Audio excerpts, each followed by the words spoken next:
What's up guys? Hello po. Magandang araw po sa lahat. Good day. Maayo buntag po at maayo adlaw sa inyo tanan. Eto guys, pinuli na natin yung pinahiram sa atin na 1.4 ng aking kapatid at sakto naman meron siyang bagong barya. Kaya lang konti lang din. Halagang 500 lang po ito. Etong tig piso ay tigwa 100 at etong 5 piso na halo NGC at BSP 300. So unahin na natin to lahat guys at subukan natin makahanap ng semi hard to find dito at kung siswertehin ay yung hard to find at saka error coin. So sana makakuha tayo dito kahit papano. Siyempre bago tayo magsimula, maraming salamat po sa aking mga subscriber na patuloy na sumusuporta po sa aking channel. Maraming salamat sa inyong lahat guys, lalong-lalo na po doon sa mga nag-share at nagla-like po ng ating video. Paki-like and share po guys. Maraming salamat. At sa mga bago po dito sa ating channel, welcome po dito sa Coins TV. Gumagawa tayo guys ng coin hunting series para sa ating binubuo na 1 piso, 5 piso at saka 10 piso.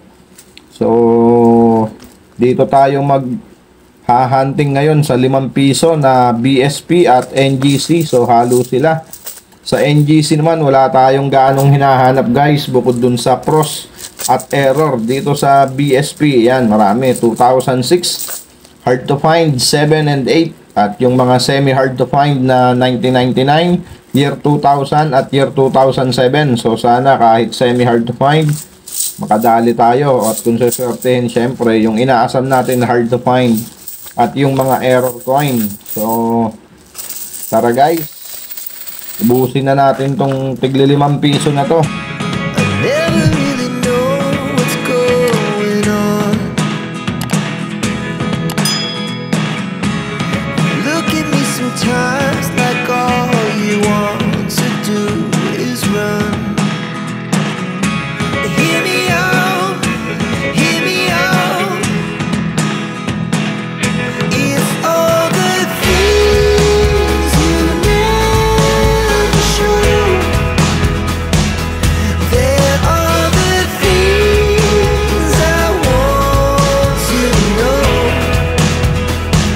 Ayan guys, ubusin na natin tong tigli 5 piso, halagang 300 pesos to. Sana makadali tayo dito ng pros or error at mayroong nag-iisang nonagonal dito sa ating 5 piso. Okay, first coin natin guys, nonagonal na NGC na 5 piso year 2019.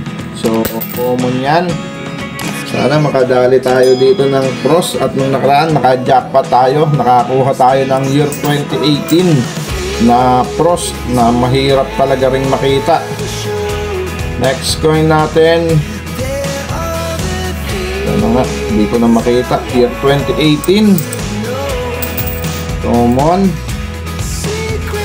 at medyo ilapit natin yan, year 2018 common.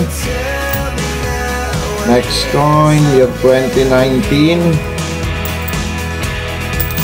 common. Next coin, year 2018 common.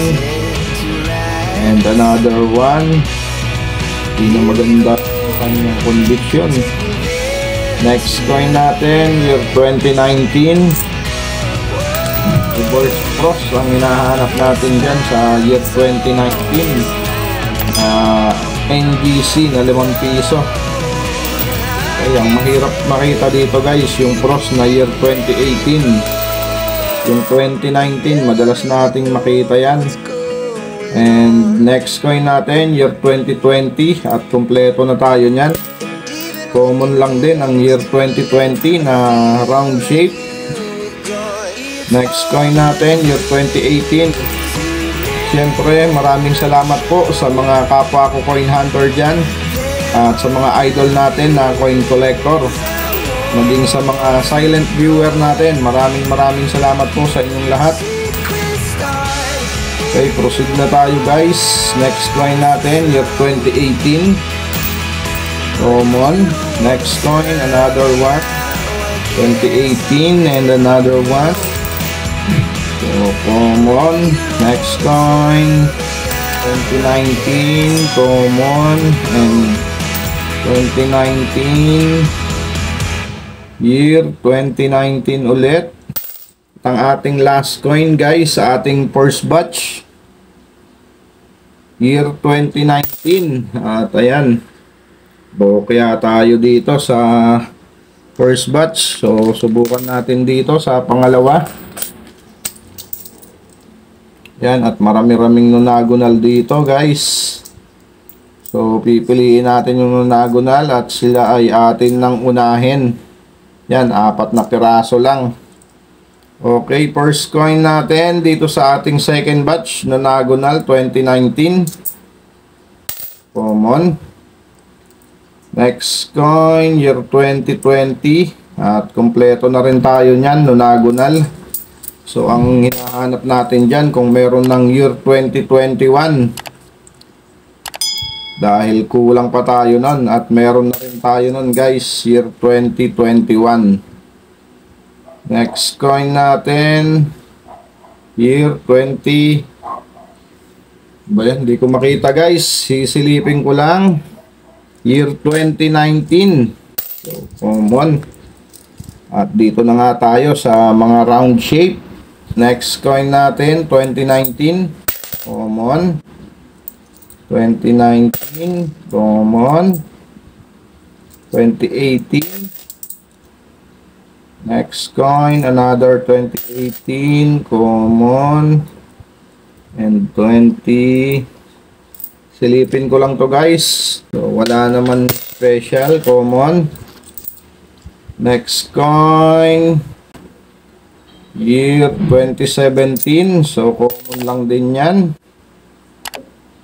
2019 common. 2018 frost ang hinahanap natin dito guys, dahil sa mint year wala naman hard to find or semi hard to find dito sa ating NGC na 5 piso kasi bago lang to guys. Ang hinahanap lang natin dito frost at saka error.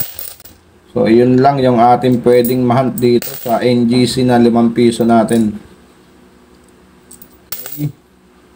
Next coin year 2018 common, 2018 at ang ating last coin sa NGC na 5 piso. So wala tayong na hunt na frost year 2018, year 2020 yata o year 2020 guys. So common. At ayan, bokya tayo dito sa ating NGC na 5 piso. Wala tayong na-hunt dyan na frost or error. Bokya. So tignan natin dito sa BSP. Sana swertihin tayo dito. Tapik-tapikin natin at baka makuha sa tapik. Okay guys, first coin natin dito sa ating 5 piso na BSP year 2012 common. Next coin natin 1997 without mint mark. So common lang sila, same lang sila ng may mint mark at walang mint mark. Common. Next coin natin year 2003. Next coin another year 2012. So common. Nagre-rainbow na to guys oh. Okay, year 2005 common lang din. Next coin natin year 2002 and another year 2012 common. Next coin at ito yun, ayos guys. Jackpot tayo, 1999. So mahirap-hirap na rin hanapin ngayon to guys. Year 1999 at saka year 2000 ang mahirap hanapin dito sa semi-hard to find na BSP. At nakadali tayo ng isa guys, 1999. So ayan, okay. Jackpot pa rin. Buti na lang nakapagpapalit tayo sa ating kapatid. So pinalit ko na yan guys dahil konti lang naman. Ayos. 1998. Ang hinahanap natin dito ay yung may mint mark na 1998. Kapag walang mint mark, yung 1998 guys, common. Ang mint mark, ayan, yung nasa ilalim ng balikat ni Emilio Aguinaldo. So, yan po yung mint mark na tinatawag. Okay, 2005, common. Ayos, naka-jackpot tayo. Year 2009 at kompleto na tayo nito sa variation. At meron pa tayong mga spare dyan, kaya hindi na natin kukunin yon. Next coin natin, 1997 na may mint mark. So, ayun ang mint mark guys. Same lang sila ng wala. Common. At next coin natin, year 1998. Okay. Next coin, 1997. Common. And another one. Ang ating last coin sa ating coin hunting. Year 2001. Ayos, naka-jackpot naman tayo guys. 1999 na 5 piso, mahirap na rin mahanap ngayon to guys, madalang na. At saka yung year 2000, yung isa kasing semi-hard to find na 2017. So, yun yung common na nakikita dito sa mga semi-hard to find sa 5 pisong BSP. Kaya ayos, nakadali tayo ng isang mailap na semi-hard to find. So, maraming salamat guys sa inyong pagsama dito sa ating coin hunting. Keep safe always and God bless.